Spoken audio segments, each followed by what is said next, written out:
कहानी की शुरुआत हुई 1982 कर्नाटका के एक रेलवे स्टेशन पर, जहां ये अब्दुल करीम तेलगी नाम का आदमी बेच रहा है फ्रूट्स। पर इसकी किस्मत जल्द ही बदलने वाली थी, क्योंकि यहीं मिले एक आदमी को पता लगा कि तेलगी के पास बीकॉम की डिग्री है। तो उसने उसे अपने पास मुंबई बुला लिया कुछ काम देने के लिए। तेलगी के घर की हालत बिल्कुल भी ठीक नहीं थी, तो वो उन्हीं को सुधारने के लिए निकल गया मुंबई। वहां उसे वो आदमी शौकत भाई मिला, जिसका गेस्ट हाउस का काम था, पर इतनी अच्छी तरह चल नहीं रहा था। तो तेलगी ने आते ही उसके काम में चार चांद लगा दिए। तेलगी को अच्छी पगार भी मिली, अच्छी इज्जत भी, और साथ में प्यार भी। उसे पहली नजर में ही शौकत भाई की बेटी से प्यार हो गया और कुछ समय बाद उनकी शादी। पर तेलगी के सपने यही नहीं रुके, वो 7 साल के लिए गल्फ गया। उसने ठीक ठाक पैसे कमाए, पर सुकून उसे वापस मुंबई में ही मिलना था, तो वो वापस मुंबई आ गया। यहाँ वो गरीब लोगों के नकली सर्टिफिकेट बना उन्हें यूएई और गल्फ भेजता था। पर पुलिस ने उसे इस काम के लिए जल्द ही गिरफ्तार कर लिया। यहाँ उसे कौशल नाम का एक और कैदी मिलता है। शौकत भाई जल्द ही वकील को ला तेलगी को छुड़ा कर ले गए। पर अब तेलगी को आगे कुछ भी काम करने के लिए अपना नाम पुलिस रिकॉर्ड से हटाना पड़ेगा, जिसके लिए ही वो मिला कौशल के बताए एक वकील गणेश कामले को।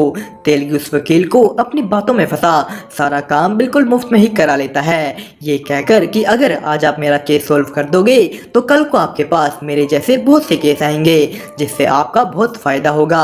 वकील उसकी बातों में फंस सब करने को मान गया। पर कौशल को जब ये बात पता लगी कि तेलगी ने गणेश जैसे वकील से काम फ्री में करवा लिया, वो तेलगी को उसके साथ काम करने को कहता है। वो कहता है कि मेरे साथ चलो, मैं बताता हूँ तुम्हें कि मुंबई को सपनों की नगरी क्यों कहते हैं। कौशल ने तेलगी को समझाया डेड शेयर सर्टिफिकेट का काम, कि कैसे वो कंपनीज में पड़े रद्दी शेयर सर्टिफिकेट में से निकालते हैं अधेसिव स्टैम्प्स। वो इन डेड सर्टिफिकेट्स में केमिकल लगा स्टैम्प्स निकाल लेते हैं और फिर उन्हें अच्छी तरह साफ कर बेचते हैं शेयर मार्केट्स के ब्रोकर को असली दाम से कुछ कम दाम में। पर अब उनको उनके काम का सही दाम नहीं मिल रहा, क्योंकि उनके इस धंधे में आ गया था नया कंपटीटर। उन लोगों की ओल्ड कस्टम हाउस में सेटिंग थी, जहां से उन्हें ये अधेसिव स्टैम्प्स आराम से मिल जाते थे। तो अब कौशल और तेलगी को कस्टम हाउस जाकर ही उनका काम बिगाड़ना होगा। वो दोनों कस्टम हाउस के एक एम्प्लॉय से अपनी सेटिंग करने ही वाले थे कि उनके कंपटीटर उन्हें मारने वहां पहुंच गए। वो उन्हें पीटना शुरू कर देते हैं। पर ऐसा करते हुए तेलगी की नजर एक आदमी पर पड़ी, जो अधेसिव स्टैम्प्स ऐसे ही छोड़ किसी और तरह के कागज को चुरा रहा था। ये कागज है स्टैम्प पेपर। तेलगी अगले दिन उसी एम्प्लॉय के पास वापस गया, जो उसे बताता है स्टैम्प पेपर के बारे, कि ये अधेसिव स्टैम्प्स स्टैम्प पेपर के सामने कुछ भी नहीं।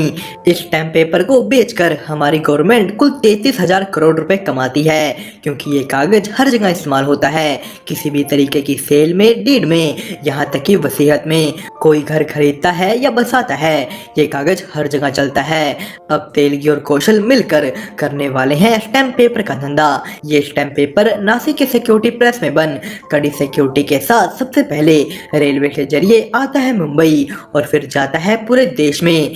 तेलगी और कौशल को बस इसी सफर के बीच ये स्टैम्प पेपर चुराना है। उन दोनों ने मुंबई के रेलवे स्टेशन पर जा सब कुछ देखा और अपने साथ जोड़ा वहां के असिस्टेंट स्टेशन मास्टर को। तेलगी ने उसे भी सबकी ही तरह अपनी बातों में फंसा लिया। वो लोग चोरी इस तरीके से करना चाहते थे कि चोरी का किसी को पता ही ना लगे, तो वो नकली स्टैम्प पेपर्स को असली स्टैम्प पेपर से बदलने वाले हैं। उन्होंने एक आर्टिस्ट से प्रिंटिंग प्लेट बनवा ली और एक बंद प्रिंटिंग प्रेस में शुरू की अपने स्टैम्प पेपर की प्रिंटिंग मशीन। स्टैम्प पेपर छप गए।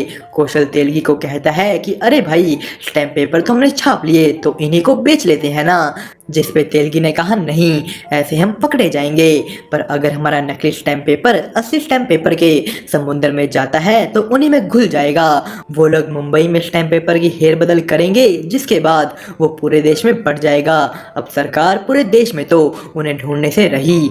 उनको 6 मिनट के अंदर चलती ट्रेन में घुस ताला खोल स्टैम्प पेपर को बदल कर उस पे वापस से सरकारी सील लगानी है, जो उन्हें असिस्टेंट मैनेजर दे चुका है। उन्होंने ये सब कर लिया। स्टैम्प पेपर ले वो पहुंच गए गणेश वकील के पास। पर यहाँ पता लगा कि उन जैसे आम वकीलों को बस महीने में 4-5 स्टैम्प पेपर ही लगते हैं। इनकी सबसे ज़्यादा ज़रूरत होती है कॉर्पोरेट वकीलों को। पर वहाँ भी वो अपना सारा माल नहीं बेच पा रहे क्योंकि उनके पास ये स्टैम्प पेपर बेचने का लाइसेंस नहीं था। तेलगी के पास अब स्टैम्प पेपर तो भर कर हैं पर कोई खरीदार नहीं। वो खुश नहीं क्योंकि उसने ये काम बस थोड़ा सा कमाने के लिए नहीं किया था। और उनके मोहल्ले में भी बार बार पुलिस की रेड पड़ती रहती थी। उन्हें जल्द से जल्द कुछ करना होगा। तेलगी सबसे पहले पुलिस को अपनी साइड करता है। उनके मोहल्ले और पुलिस की दूरियां कम करके वो एक एमएलए के साथ दोस्ती बनाकर मतलब उसे पैसे खिलाकर कोशिश करता है स्टैम्प पेपर बेचने का लाइसेंस पाने की। पर ऐसा नहीं हो पाया और कौशल को इन सब चीजों से फर्क पड़ रहा था कि तेलगी जो पैसा सबको खिला रहा है वो उसके अकेले का नहीं, उन दोनों का है। उनके बीच झगड़ा हो गया और फिर हाथापाई, वो अलग हो गए। तेलगी रोते हुए खड़ा हुआ कि अब तो उसे कुछ ना कुछ करना ही है। वो दोबारा एमएलए के पास गया और उसे कहा कि इलेक्शन आ रहे हैं, उसमें आप अकेले तो नहीं जीत पाओगे, मेरा लाइसेंस बनवा दो तो मैं पैसे की कोई कमी नहीं होने दूंगा। एमएलए तेलगी को अपने हेड ऑफिस लेकर गया जहां वो मिला गरिमा तलपड़े से। तेलगी ने अपना बातों में फंसाने वाला जादू यहाँ भी चलाया और पा लिया stamp paper vendor licence. Telgi Kaushal को लड़ाई के लिए माफ करके एक बार फिर उसके पास गया कि चलो दोबारा से साथ काम करें। पर कौशल को इस झंझट में नहीं फंसना। तो जैसे जैसे तेलगी का काम बढ़ा उसने अपने भाई सलीम को अपने साथ जोड़ लिया और एमएलए के 2 और लोगों को। वो लोग रोज रोज ट्रेन से स्टैम्प पेपर चुराते और नई नई कंपनियों में स्टैम्प पेपर बेचते। तेलगी स्टैम्प पेपर के रूप में पैसा छाप रहा था और थोड़ा थोड़ा सबको खिला रहा था ताकि सारा काम ठीक तरीके से चले। तेलगी ने अपने परिवार के साथ छोटे छोटे सपने पूरे करने शुरू कर दिए जिससे सब खुश हैं और तेलगी बन चुका है सिस्टम का राजा। पर इलेक्शन के बाद पॉलिटिक्स में एक नया राजा आया, ईमानदार बस सिर्फ नाम से, जिन्हें भी तेलगी ने पैसा खिला अपने साइड तो कर लिया। पर पूरे 1 महीने बाद एक अमीर परिवार के 2 भाइयों के बीच उनके बाप की वसीयत को लेकर केस हुआ। तो एक भाई पहुंच गया ईमानदार के पास। उन्होंने तेलगी की मदद से एक 6 साल पुरानी गिफ्ट डीड बनवाई। पर जब वो कोर्ट में गई अपोजिट पार्टी यानी गरिमा की पार्टी जिन्हें तेलगी ने पैसे देने बंद कर दिए, उन्होंने ये चीज साबित की कि भला 6 साल पुरानी गिफ्ट डीड पर स्टैंप एक ऐसे वेंडर का कैसे हो सकता है जिसे लाइसेंस ही 1 साल पहले मिला हो। अब इस सब चीजों का ब्लेम अकेले तेलगी पर आने वाला था। कोर्ट ने तेलगी का लाइसेंस कैंसिल कर दिया और उसे जेल भेजने का फैसला सुनाया। पर तेलगी इतना पैसा सभी जगह खिला चुका था कि वो फंसने के बाद भी आजाद है। गरिमा ने इस चीज की बात फिर से असेंबली में उठाई जिस वजह से ना चाहते हुए भी पुलिस को उसे अरेस्ट करना पड़ा। पुलिस वाले तेलगी को उसके परिवार के सामने ही खींचकर ले गए। पर अब की बार फिर तेलगी को एक आदमी मिला जो कहता है बाहर निकलो फिर साथ में काम करते हैं। पर तेलगी के बाहर निकलते ही शौकत भाई उसे कहते हैं कि वापस अपनी बेटी और पत्नी के पास मत जाना, उन्हें वो अपने आप ही संभाल लेंगे। पर तेलगी उनकी बात बिना माने पहुंच गया अपनी बेटी और पत्नी के पास। तेलगी अब अपना ये स्टैम्प पेपर वाला काम दोबारा शुरू नहीं कर सकता तो उसे कुछ और करना होगा। वो करता है उस जेल में मिले आदमी जेके को कॉल, जिसके कहने पर ही वो पहुंच गया नासिक जहां उसे जेके के साथ 2 और लोग मिले जो नासिक सिक्योरिटी प्रेस में काम करते थे। उन्होंने तेलगी को अपना एक प्लान बताया कि कैसे वो सही स्टैम्प पेपर की क्वालिटी कम दिखा उसे रिजेक्ट कर देंगे और फिर वही रिजेक्टेड पेपर बेचेंगे। पर तेलगी को ये आइडिया बिल्कुल भी पसंद नहीं आया क्योंकि वो कुछ बहुत बड़ा करना चाहता है। वो जेके के साथ नासिक प्रिंटिंग प्रेस के एक ऑक्शन में गया जहां मशीनों के अलग अलग सामान बेचे जाते थे और उसे वहां दिखी एक प्रिंटिंग प्रेस। प्रिंटिंग प्रेस देखते ही तेलगी के दिमाग में एक बहुत बड़ा आइडिया आ गया खुद ही स्टैम्प पेपर छापने का। पर यह काम करने के लिए उन्हें अपने साथ जोड़ना पड़ेगा प्रेस के सबसे बड़े ऑफिसर वहां के डिप्यूटी मैनेजर मधुसूदन मिश्रा को, क्योंकि जब भी कोई प्रिंटिंग मशीन बंद की जाती है उसके पार्ट्स को मिश्रा और गवर्नमेंट ऑडिटर की देख रेख में अलग किया जाता है और मिश्रा की नज़र में वो अलग अलग कंपनियों को बेचे जाते हैं और सबसे जरूरी चीज प्रिंटिंग प्लेट्स भी डिस्ट्रॉय कर दी जाती हैं। पर मिश्रा को साथ जोड़ना इतना आसान नहीं, वो बहुत ही ईमानदार आदमी था। तेलगी उसे गिफ्ट देकर अपने साइड करने की कोशिश तो करता है, पर मिश्रा ने तेलगी को अपने ऑफिस में बुला उसकी बेइज्जती कर धक्के मारकर बाहर फेंक दिया। अब तेलगी को इस चीज का बदला लेना था। वो जानबूझकर अपने घर तक को गिरवी रख उस मधुसूदन मिश्रा का पैसे देकर प्रमोशन करवाता है, जिससे उसकी अकड़ खत्म कर सके। उसको ये एहसास हो कि जिस प्रमोशन के लिए वो 10 सालों से रगड़ रगड़ कर ईमानदारी से काम कर रहा है, वो तेलगी ने 2 दिनों में बस पैसे देकर ही करवा दिया। सब कुछ बिल्कुल तेलगी के हिसाब से हुआ। उसने मिश्रा को उसका ही प्रमोशन करवा तोड़कर रख दिया, जिसके बाद समझाने पर कि ईमानदारी में कुछ नहीं रखा मधुसूदन जी, हमारे साथ जुड़िए और अपना विकास कीजिए। मधुसूदन भी मान गया। उसने एक मशीन को खराब बता उसका ऑक्शन करवाया, जिसमें सभी पार्ट्स तेलगी के ही 5 लोगों ने अलग अलग कंपनियों के नाम पर लिए। और रही बात उन ओरिजिनल प्रिंटिंग प्लेट्स की, मिश्रा ने वो भी नकली से बदल दी और गवर्नमेंट ऑडिटर के सामने दिखा दिया कि प्लेट्स कट चुकी हैं। सारा सामान तेलगी की मुंबई वाली प्रिंटिंग प्रेस में असेंबल हो गया। उसने मिश्रा की मदद से स्टैम्प पेपर बनाने वाली इंक भी पाली और पेपर भी। तेलगी बाप बन गया क्योंकि उसके घर पैदा हुआ स्टैम्प पेपर।